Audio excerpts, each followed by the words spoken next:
In business tonight, the first Islamic bank in Maldives opens tomorrow. Maldives Islamic Bank said all the preparation for the opening has finished. The bank said when the first Islamic bank in Maldives starts to operate, they will also provide all the services given by the existing banks in Maldives. Hence, applicants will be given the opportunity to open the bank accounts. This includes saving accounts, current accounts, and general accounts. The Islamic Bank in Maldives will operate in the same manner as the other existing Islamic banks all around the world. The decisions of this bank will be made by according to say of Sharia board. The bank also said they will provide finance or the service of loans. The bank's product development officer Ahmad Firaz said no interest will be taken from the financial aid. He said even though the general banks ensure of the interest, the Islamic Bank will not operate likewise and the profit and loss will be shared mutually.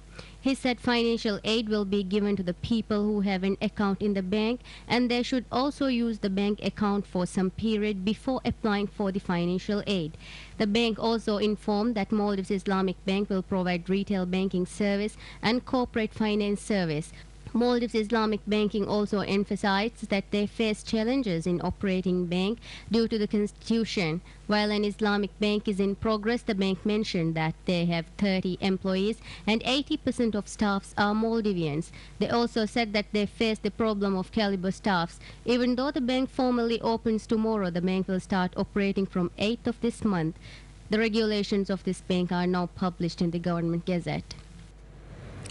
Crude oil rose by more than $1 as fighting in Libya intensified and amid reports of protests in Saudi Arabia's oil-producing eastern region. Brent crude futures for April delivery settled $1.02 at $115.98 a barrel.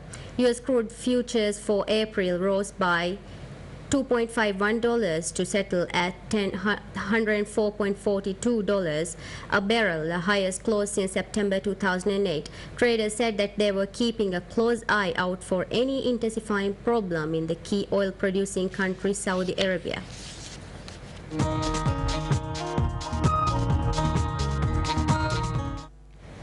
Now I'll have a look at the sports. Island Aviation beats Maldivian Ports Limited in the 14th Inter-Office Basketball Tournament. Island Aviation won the match with 44 points to 43 points. In another match, Maldives Police Service defeated the Iraq with 55 points to 35 points. Manchester United midfielder Darren Fletcher has admitted that United cannot afford anything but a win on Sunday if they want to get their title bid back on track as the season draws closer to its ending. Liverpool will host United tonight in a match being billed as the most important match of both team seasons. The Red Devils suffered a demoralizing defeat to Chelsea last Tuesday, and Liverpool also had their fair share of the disappointment as they were totally outclassed by a very spirited West Ham side.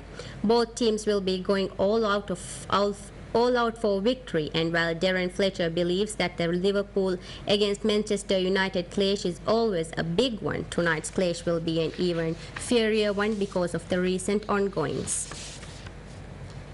Arsenal's recent win against Barcelona was one of the matches that everybody wasn't expecting. It boosted the pride of Arsene Wenger, knowing that the clear underdog was his team. However, they failed to win over a much weaker opponent, Sunderland.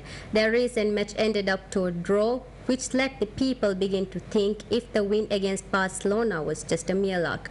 The match went very well for both teams, who has been struggling to outdo each other to no avail. Basically, they seem to have the same way of offenses and defenses that they couldn't get through, make good opportunities and deliver a goal.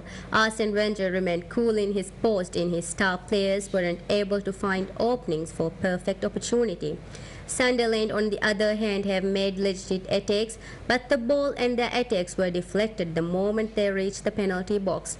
The second half started so good for Arsenal, but all their attacks never resulted to a pleasing finish.